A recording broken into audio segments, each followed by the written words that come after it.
Sumainyo ang Panginoon. Tutulad po ng ating binahayag ngayon ay dakilang kapistahan ng banal na Santo, isang persona sa isang Diyos, Santissima Trinidad, na mas kilala natin. Yun ay pagkatapos sa pagkatapos ng Pentecostes. Pinagdiriwang natin panyaya na kung saan ang dakilang misteryo nito, tawag na natin ay misteryo. Bakit misteryo? Well, hindi na wala na hindi natin kayang ipaliwanag. Pero hindi ito makita natin sa karanasan ni San Agustin. Anong nakita natin sa panyaya ni San Agustin? San Agustino nagtatag ng Agustinian community. Anong sabi niya? Kasi ba tayo nakita niya yung isang bata na gumawa ng balon sa tabi ng dagat. Pagkatapos, ang ginagawa niya ay kumukuha siya ng tubig, tinatapo niya, inilalagay na doon sa balon na hinukay niya. Kaya, anong sabi ni San Agustin? Ay, anong ginagawa mo? Inilalagay ko yung tubig mula sa dagat dito sa balon na hinukay ko. Sabi niya, imposible yan. Hindi kayang mapuno, hindi kayang ng balon na yan ang dami ng tubig na makikita mo sa dagat. So, sabi rin naman ng bata, sabi niya, ganun ka rin. Hindi mo kaya ilagay yung usapin ng iisang Diyos sa ikatlong persona sa maliit nating kaalaman o sa liit ng ating ulo. So, ibig sabihin, there is much to be explored kapag pinag-usapan natin ang banal na Santo. Pero kahit na po paano, nais natin pagkilay-kilala ang dakilang kapistahan na ito. Pagkaman ito ay isang misteryo. Kahit na o yung kakayanin lang ng ating utak ay nawa ay kahit na paano maintindihan natin ang kahulugan ng iisang persona sa isang Diyos. Katumbang, una, ito ay sumasalamin sa isang ugnayan, relationship. Relationship ng Ama at ng Anak at ng Espiritu Santo. Kaya tawag natin ay persona. May ugnayan. Ang ugnayan na nagkakampok sa pag-ibig ng Ama at ng Espiritu Santo na naging daan upang higit natin pakinabangan na siya ay manahan sa atin sa pamamagitan ng ating Panginoong Jesucristo. Kaya nawa ay maunawaan natin yung ugnayan na ito. Makita natin sa napakahalaga ho. Sabi ng panahon ng pandemya, mayroong nag-request na kung pwede raw ay pahira ng Santo Molyo yung mga may COVID virtual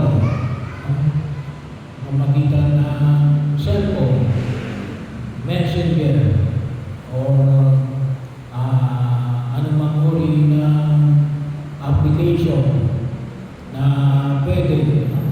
Sabi, hindi pwede. Kahit na kumpisan, hindi pwede virtual, hindi pwede online.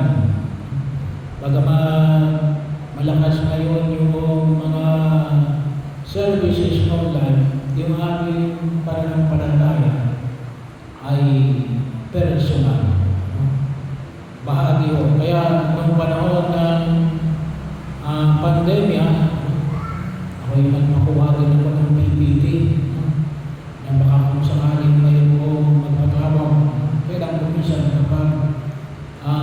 pagpapahina ng langis ay nasa ospital, magpapaswab test ka pa. Yan ang panahon ay medyo mahal din yung swab test kapag sa private. So, pero hindi pa, talagang kahit may swab test, magsusuot lang ng PPT para mapahiran na lang sa pamilya yung mga may sakit. So, bahagi yun. Personal pa rin. May protection lang. Pero bahagi yun ang makita mo namin, napakahalaga ko yung ugnayan. Kaya din sa akin, yung ugnayan, ay hindi ho tama na sabihin natin na Papa Jesus. Hindi ho Papa Jesus. Sino yung Papa? Yung Ama, si Yahweh. Anong pwede itawag namin kay Jesus? Kuya. Big brother. Yun ang tamang relationship. Kasi bahagi yun na huwag namin kalimutan. Na yun yung paanyaya. Na hindi natin pwede sabihin na ang lumikha sa amin ay si Jesus. Hindi. Ang lumikha sa amin ay ang Diyos Ama. Hindi natin pwede sabihin na ang Espiritu Santo na katamang tao. Hindi. Ang ikalawang persona ang katamang tao. Bahagi mo yun.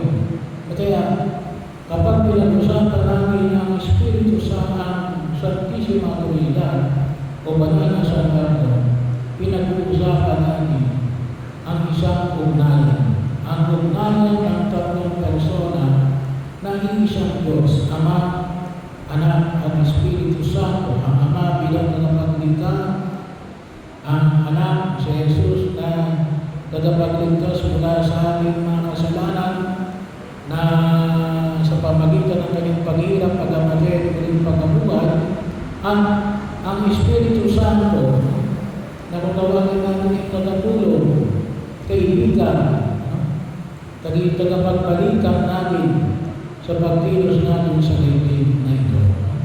Kaya kapag pinag-usapan natin ang Espiritu Santo at ang ating Diyos, always in connection with relationship.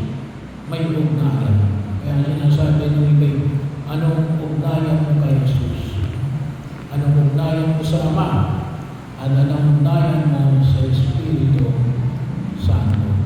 Pangalawa, bahagi yun na makita mo namin na alin, ang turo ng banal na sa tatlo ay tumutukoy saan?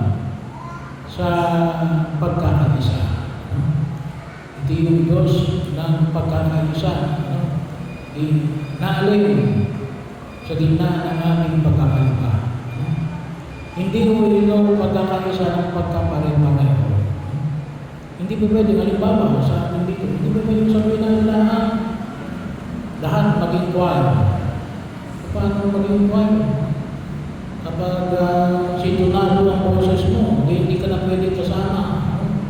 Ay, hindi, pwede kang maging sakristan, pwede kang maging lector and commentator, pwede kang lay minister sa Holy Communion, pwede kang tao.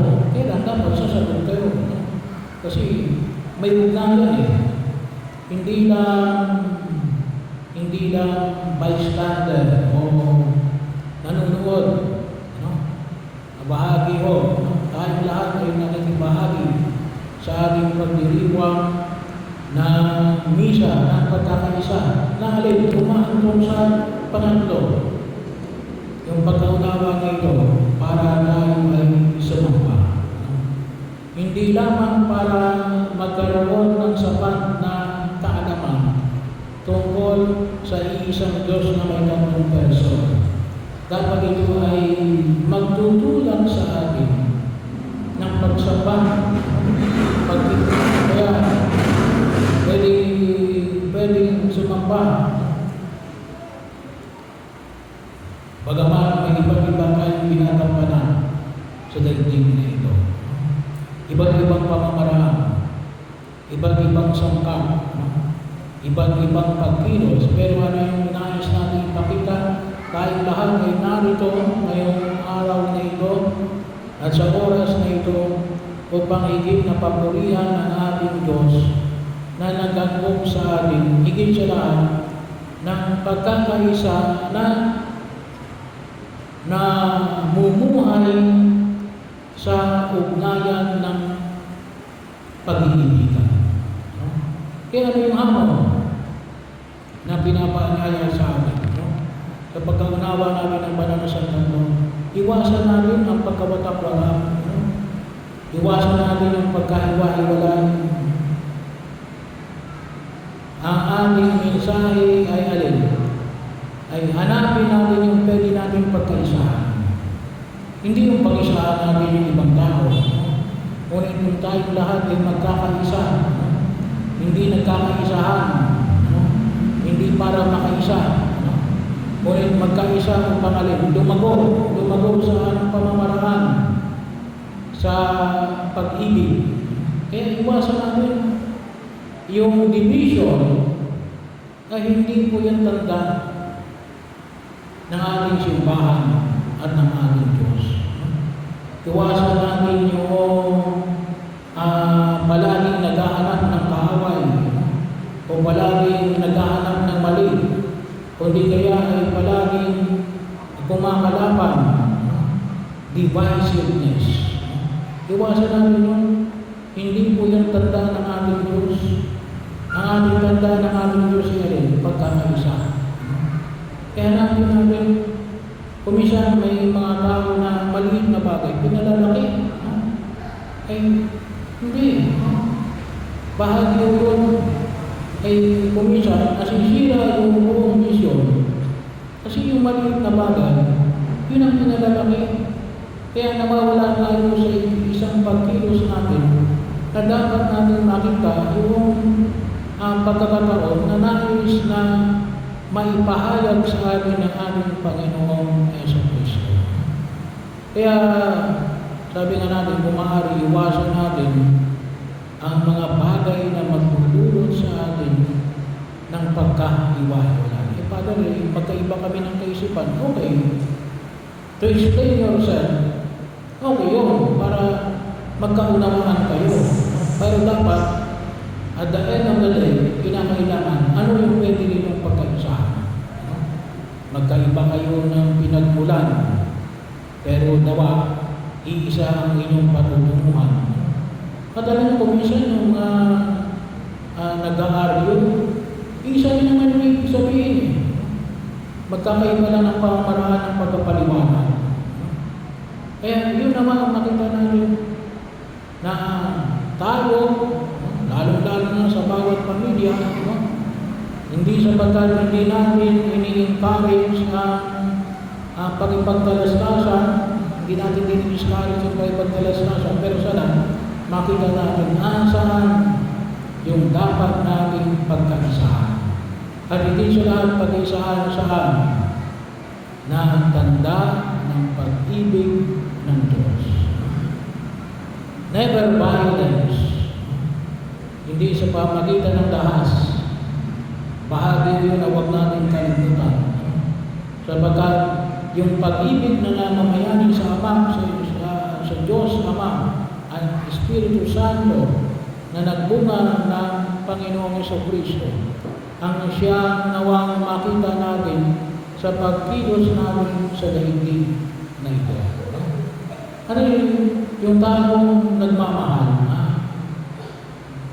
Madali mong makita sa gitna ng maraming pagkakaiba ang pwede nating pagkakaisahan upang tayo ay tunay na makapagsamba sa ating Diyos, ang isang Diyos na may tatlong persona.